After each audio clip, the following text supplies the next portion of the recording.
Alors bonjour tout le monde et bienvenue sur ma vidéo où je vais analyser tout simplement le Bitcoin. Alors j'ai posté récemment une vidéo où j'analysais le Bitcoin, c'était il y a quelques jours, je vous avais fait une petite prédiction en mettant des flèches comme ça. Pour le moment ça a l'air de plutôt bien se passer. Je vais revenir sur deux trois petites choses. J'avais fait une vidéo où j'avais mis, n'hésitez pas à mettre des commentaires si je peux analyser d'autres crypto-monnaies, etc. En fait, les commentaires n'étaient même pas activés. Donc franchement, excusez-moi. J'avoue que je suis un peu perdu sur l'application. Je vais essayer de bien faire les choses cette fois-ci. Donc voilà.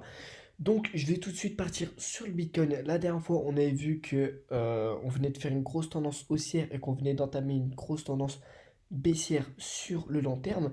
Et je vous avais dit que vu que en prenant le plus bas là et le plus haut ici, ça nous faisait une zone de TE ici, ce qui est une zone où on peut potentiellement rebondir, non pas pour chercher une tendance haussière, mais pour peut-être faire un retracement.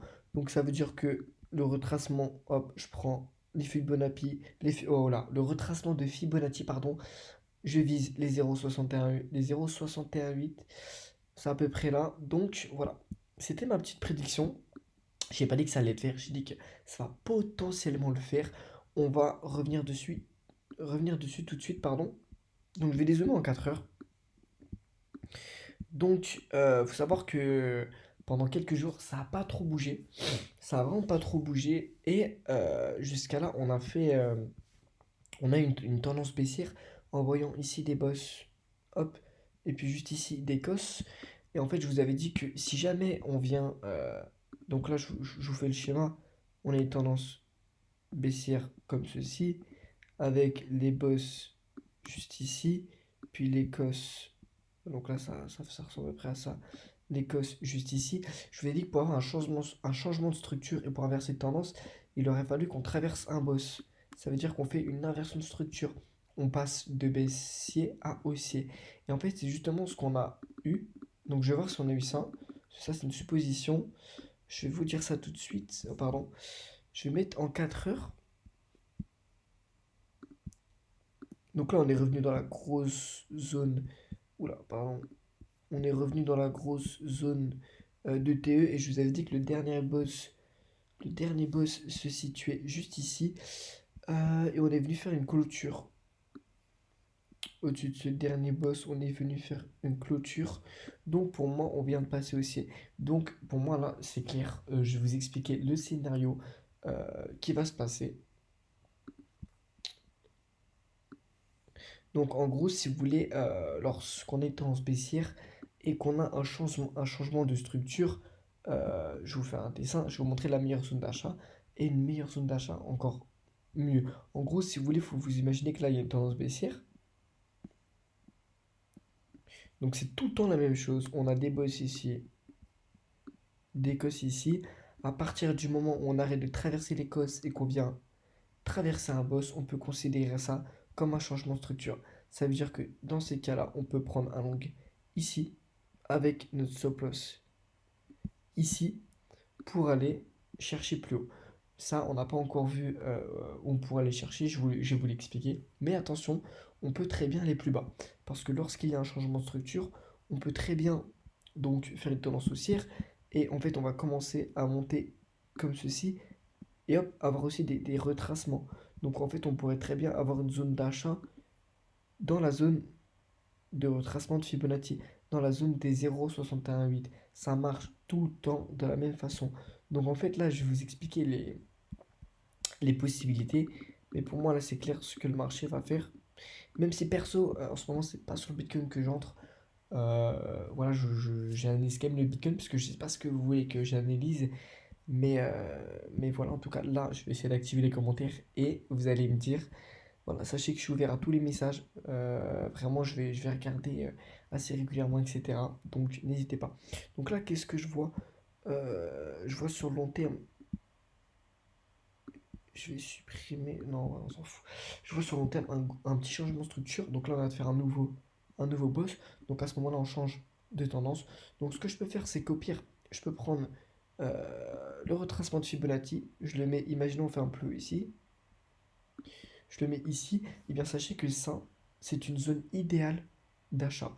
Si vous voyez vraiment le long terme, personnellement, moi, à votre place, euh, j'entrerai ici avec un stop loss par-dessous. Mais après, je vous dis honnêtement, on peut très bien faire un petit retracement on peut très bien faire un petit retracement et puis revenir dans cette zone des 0,618 pour après remonter et faire à peu près tout le temps la même chose quoi. Moi, je pense qu'il va se passer ça parce que je vais vous expliquer pourquoi. Mais en tout cas, sachez que ceci est une zone d'achat. On peut quand même avoir mieux. Donc ça, c'est à vous de décider. Voilà. Donc là, si vous voulez, long terme, on est baissier. Moyen terme, on est haussier parce qu'on vient de faire un changement de structure, on vient de passer haussier. Mais en fait, moi, vu que long terme, on est baissier, je pense qu'en fait, il s'agit seulement d'un retracement. C'est-à-dire que là, on a le dernier plus haut. Ici, on vient de marquer un bottom. Donc dans ce cas, je prends mon retracement de Fibonacci. J'encadre la zone des 0,618, la zone de TE. Et je pense qu'en fait, ce qu'on va faire, c'est qu'on va venir chercher les liquidités. On va venir chercher les liquidités, chercher tous les gens qui ont mis leur stop pour essayer de récupérer tout l'argent pour ensuite redescendre. Donc, tout l'argent se situe jusqu'à là, cette dernière liquidité, on peut le voir. C'est à peu près ça. Hop, je vais mettre ça en jaune. Donc, en gros, si vous voulez, pour moi, à partir de 119 000, c'est une excellente zone d'achat. On sera dans la zone des 0,618 pour redescendre. On aura récupéré toutes les liquidités. Je pense qu'il y a fort moyen qu'on vienne redescendre. Après, ce que je vous conseille quand même de faire, c'est d'attendre un changement de structure. En fait, si vous voulez, là pour moi, on est baissé long terme. Donc on va forcément baisser. Donc le but, ça va être de monter en essayant de laisser un maximum de liquidité.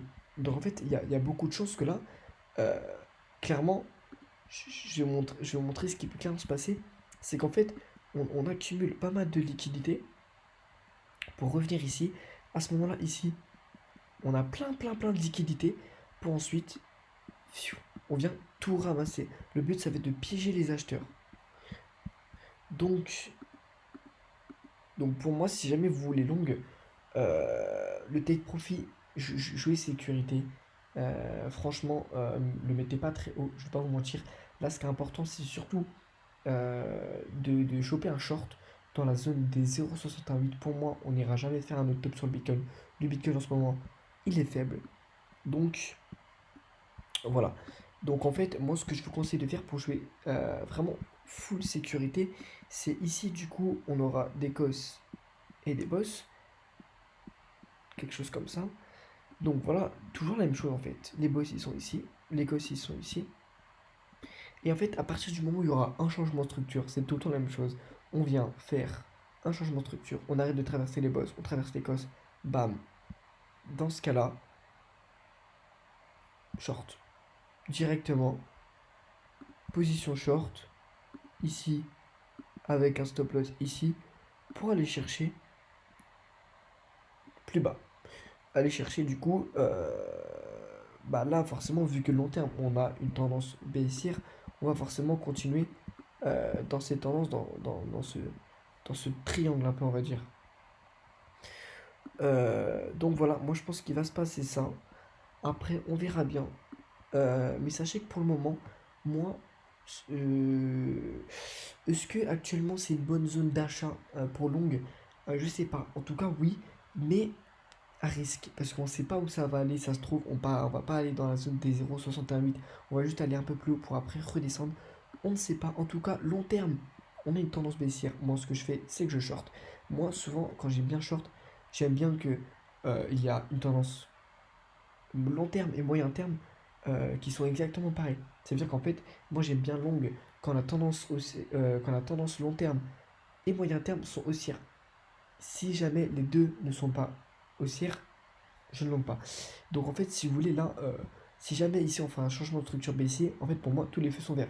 C'est-à-dire que là, on peut short avec pas mal de probabilité de réussir son trade. Parce que long terme, on aurait une tendance baissière et moyen terme, on aurait une tendance baissière. Ce qui fait qu'il y a de fortes chances que le trade se passe nickel, quoi. Donc voilà ce que je vous conseille. Longue actuellement, c'est pas forcément une bonne idée. Peut-être court terme. En tout cas, misez pas gros. Moi, j'irai un peu chercher des shorts. Et sachez qu'à partir des 19 000, c'est une excellente zone de short. Je vous conseille quand même d'attendre un changement de structure. Donc voilà. En tout cas, si jamais vous voulez que je vous tienne au courant de ce qui se passe, de ce qui va se passer, qu'est-ce que je ferai à votre place, n'hésitez pas à mettre des commentaires, à liker cette vidéo si elle vous a plu, pardon, à vous abonner. Franchement, ça me ferait super plaisir. Et si jamais il y a des choses que vous ne comprenez pas ou des concepts que vous aimeriez bien que je fasse, n'hésitez pas dans les commentaires, je serai actif. Merci beaucoup